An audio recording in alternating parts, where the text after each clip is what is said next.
I love it already. Step 1, find the tonal center. This is going to be a struggle. Really, really beautiful melodic variation, that second chorus half. Of course, what a beautiful chord. With the guitar voicings, it's certainly something icky in the middle that is really almost Foo Fighters-like, right? And only then they build up towards that chorus.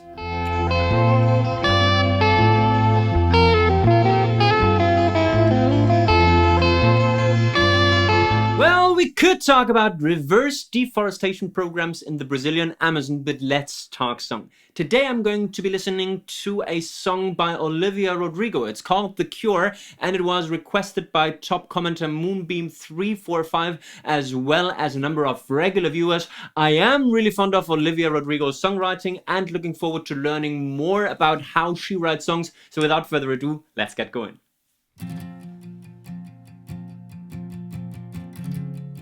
I love it already. Step 1, find the tonal center. This is going to be a struggle. Boom, boom. There's, I think, some kind of B flat going on there.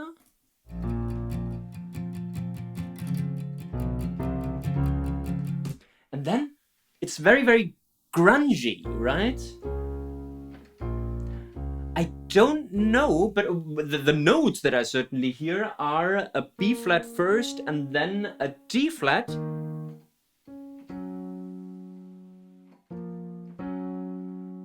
Maybe B flat power chord to G flat power chord? I don't really know. All the pretty girls in the foreground of my mind. All right. The chord progression stays the same in the verse, and now the melody might give us another clue as to where we actually are. The melody says,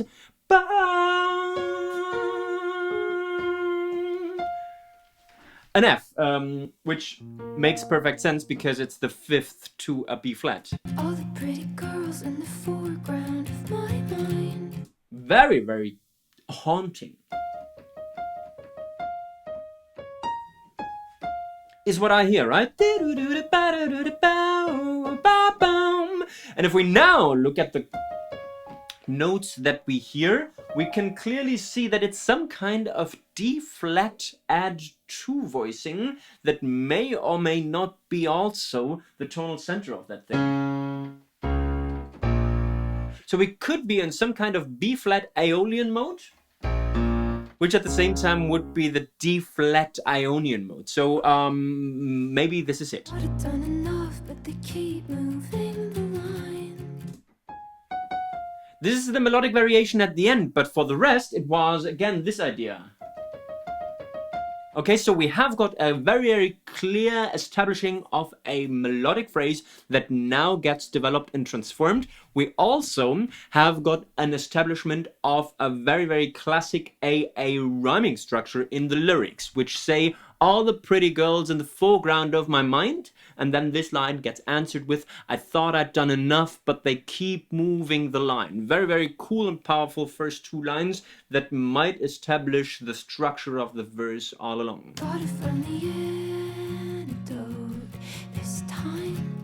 Alright, first synonym of The Cure, which is the antidote, a foreshadowing element of what the song actually is called. And what is that? Now, is that second verse half, or is that already part of the pre-chorus? It's certainly a different melodic structure. Let's look at the chords first.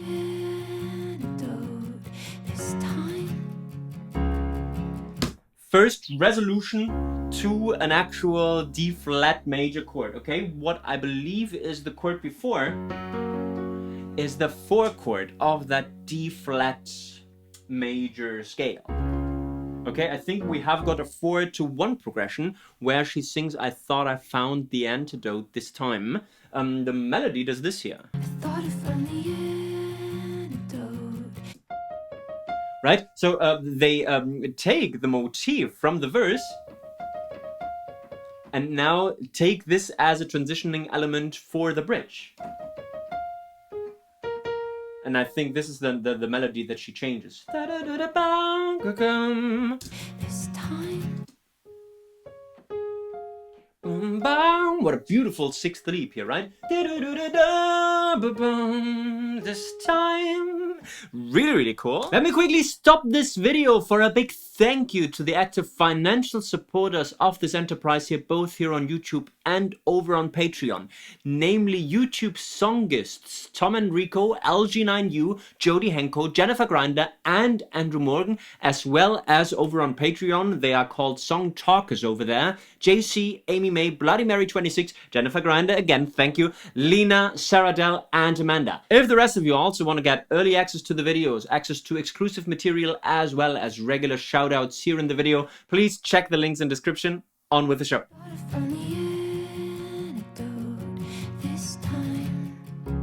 This time. Beautifully resolving in the melody as well. Okay, so we have got... I don't really know what this section actually was. Is it second part of the verse? Is it some transitional element to a chorus? It certainly hasn't got this pull at the end, because we have got a perfect resolution where it says this time, right? So I really wonder how things are going to continue from here. All the nights I spend fighting bad thoughts in my room. Verse. We are still in this verse idea. We go back to that.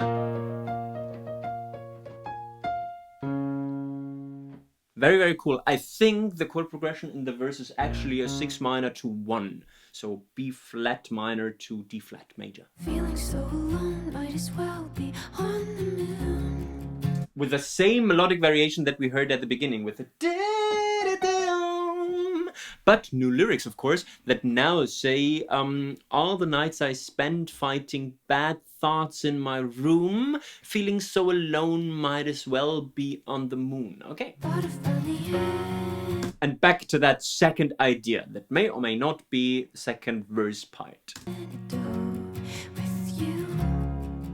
Oh, it's now with you, which makes a lot of sense, because remember that in the first verse we had the mind and line rhymes that got answered by the antidote this time, and now in the second verse she started with the rhyme words room and moon, so that she also changes the idea I thought I found the antidote with you, that now rhymes with the two lines before. Very, very elegant solution and combination of the lines. But I found the antidote with you. Even clearer as a resolution, right? With you. So she doesn't even do with you, but starts on the root note already. My head is full of poison in my heart. Chorus, certainly chorus, that starts with a 2 minor that then goes to a 4. Let's see how things go from here. Sins in my bloodstream, you tried hard to suck them up. Very, very cool. So 2 minor to 4, and then it's 1, and now something cool. 5 with major 3 in bass, okay? It's certainly a dominant chord, but with that beautiful half step that the bass goes down, we create that smooth transition that may or may not take us back to the 2 minor chord, I don't know. And it feels like yes. Before we continue listening to the chorus, let's listen to the melodic structure of the first half of that chorus. My head is full of poison. It's interesting because remember that in the verse we had this and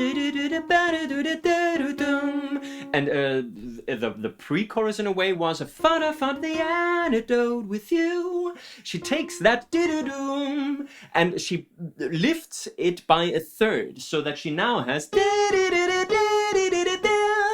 really cool remembering of the structures from the verse and a cool variation of it. I got toxins in my bloodstream, you tried hard to suck.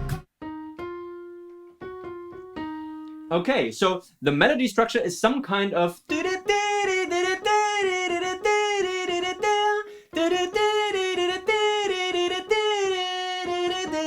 something like this. Of course there is melodic variation, but the core idea is certainly this, with the lyrics saying, but my head is full of poison and my heart is full of doubt.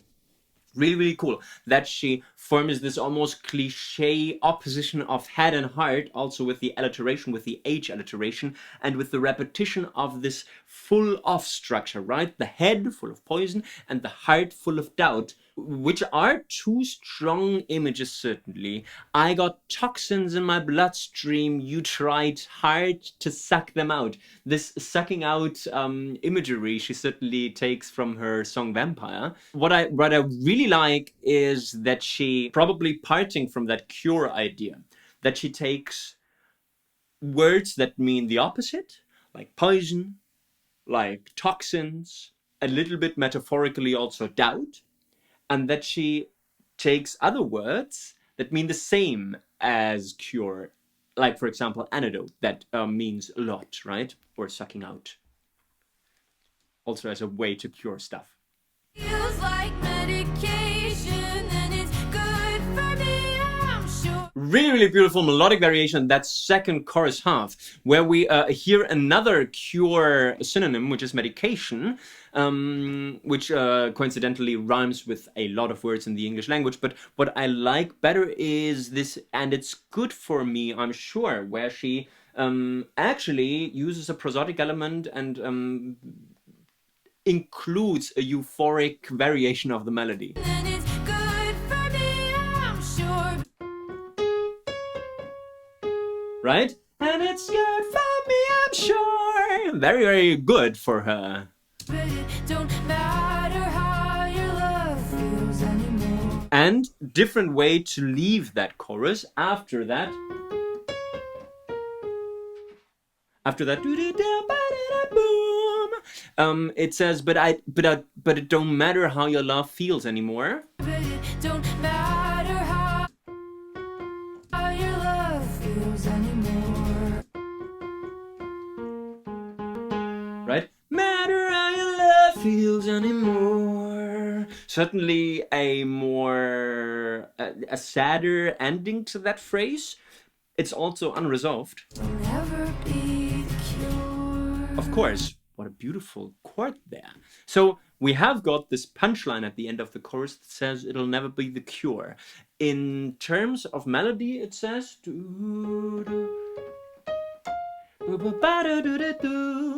really classic, right? Where we again have that D flat at 2 or at 9 arpeggio, with that beautiful resolution, at the same time with the chord doing something freaky and not resolving to the 1. Oh, they actually bring back the 2 minor that the chorus also started with. It'll never be the cure. So they keep the chord progression from the chorus and create a post-chorus refrain punchline idea from it, right? It'll never be the cure. They go to the 4, and then it's it'll never be the cure. And just when we arrived at home, they leave home again by introducing that dominant chord with that major 3 in bass yet another time. So I guess with 1 minute and 45 seconds into the song, we might have heard all the relevant elements, verse, transitional bridge, and chorus so far, with that beautiful post-chorus punchline that says it'll never be the cure. Used to play a game in my head when I dated a guy. Very, very clear return to the verse. The girls that he fucked till I start to cry. It's certainly, with the guitar voicings, it's certainly something icky in the middle that is really almost Foo Fighters-like, right? I don't know, is it ever, you know what I mean, right? Everlong, Everlast, the Foo Fighters classic that also uses those icky notes in the middle that basically form the hook as the notes, forming dissonance.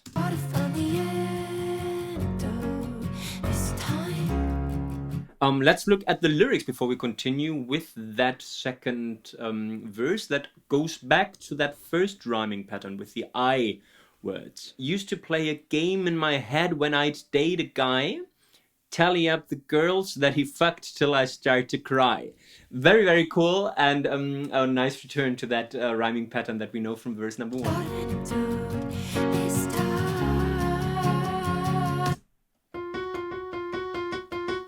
With that Jaws theme building up to what may or may not be the second chorus, only a bit earlier than in the first structure. No, they actually build up to something else that might be a, I don't know, interlude, primary bridge character thing.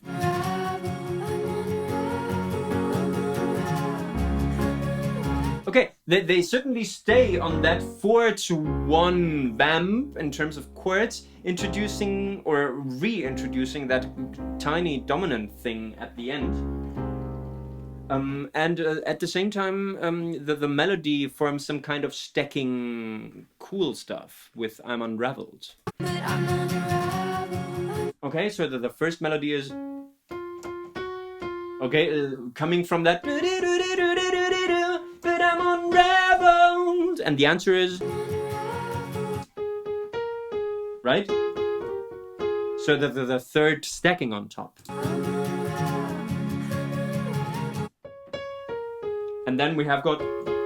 Right? So we build the chord actually. It's a stacking bridge actually. And only then they build up towards that chorus. Remember that in verse 1 with the transitional bridge that said I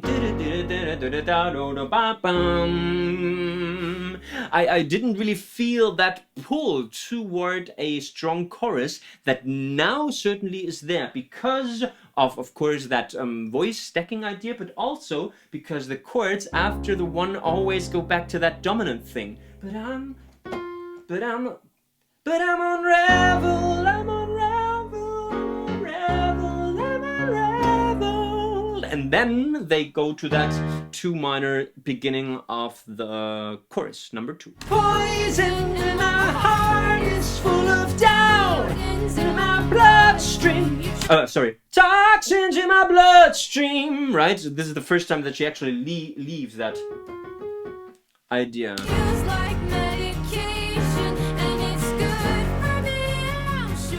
Thank you for bringing back that very, very strong hook in the second chorus half. Right? And it's good for me, I'm sure.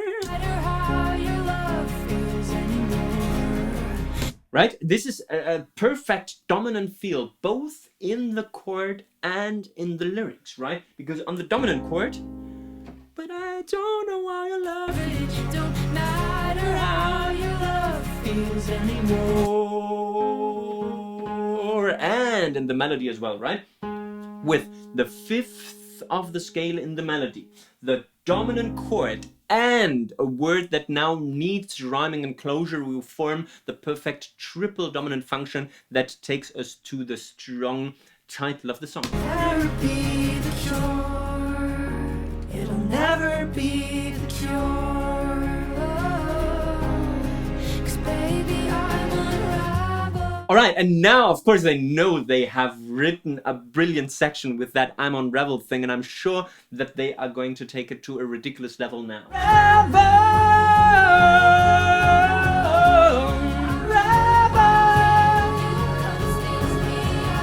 And a counterpoint melody and lyric line that says, why can't you come stitch me up? Listen to that thing almost like spoken language in the background. Also with nice syncopated rhythm, right? What note is it? I think it's that one, right? Why can't you come stitch me up? And actually not syncopated at all, but on all the beats, right? Why can't you come stitch me up? With also cool rests, but certainly on the grid. And she says, why can't it never be enough? Thank you for changing the metric rhythm just that little bit by saying it never instead of why can't it not be enough, right? This would have put unnecessary stress on the it. So thank you for watching my songwriting tip videos and applying them accordingly.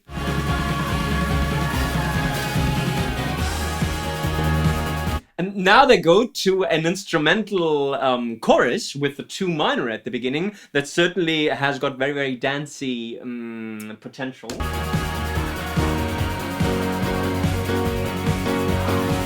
It's full of poison and my heart is full of doubt. Bloodstream, you tried hard.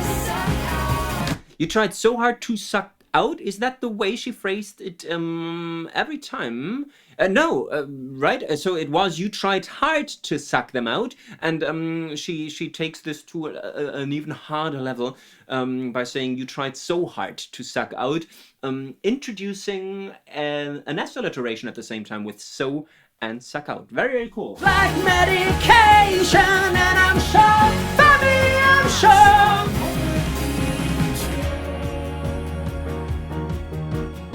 It's a little bit like this Coldplay rhythm from Viva La Vida, right? Never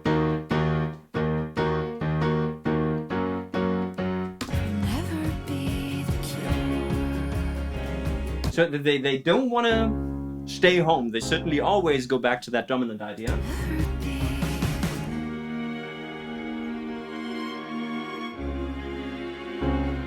Listen to that beautiful major 7 voicing, right? In the violin arrangement, or in the strings arrangement, I should say.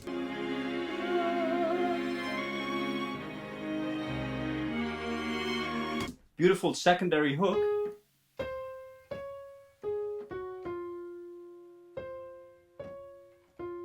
Right? Really, really nice way to end this.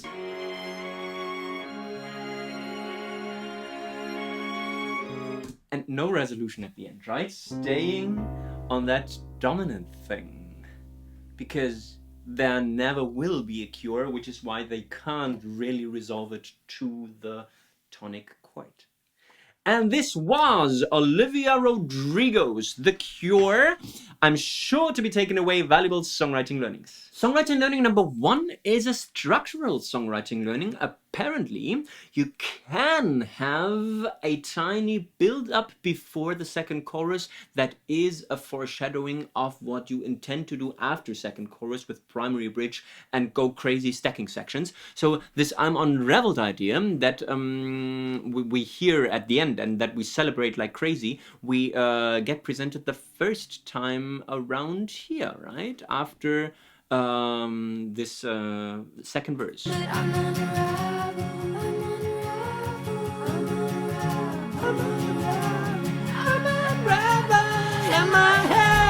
Right? So forming a really, really cool foreshadowing element that at the same time serves as a transitional build up to that second chorus. A really cool idea. I haven't seen this a lot. Let's include this into our toolbox. Songwriting learning number 2 is a lyric writing tip, and it has to do with synonyms and opposites. Please make sure to know your way around a thesaurus. The one at rhymezone.com is just brilliant for exactly that purpose. For example, you can take the title of your song, in that case, The Cure, introduce it into that thesaurus, and instantly you will get a wide selection of different words that are somehow related to the cure in terms of meaning, like antidote, medicine, medication, bloodstream, feeling good, poison, doubt, all of those words that together form this poetic union that make for really, really brilliant songwriting. So make sure to know your way around a thesaurus and use it accordingly.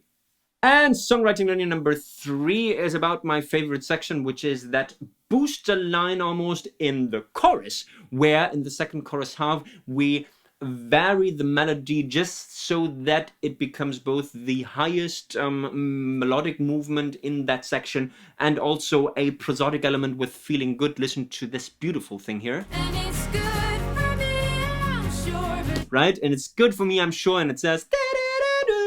what a beautiful line that is good for me and makes me feel brilliant. So this is something that belongs in a chorus. Please make sure to know your strongest sections and to put them where they belong. And this was my live reaction and on-the-fly analysis of Olivia Rodrigo's The Cure. Thanks again to top commenter Moonbeam345, as well as the other regular viewers that have requested this song. If you liked the video, please make sure to give me the thumbs up, to subscribe to the Let's Talk Song channel if you haven't yet.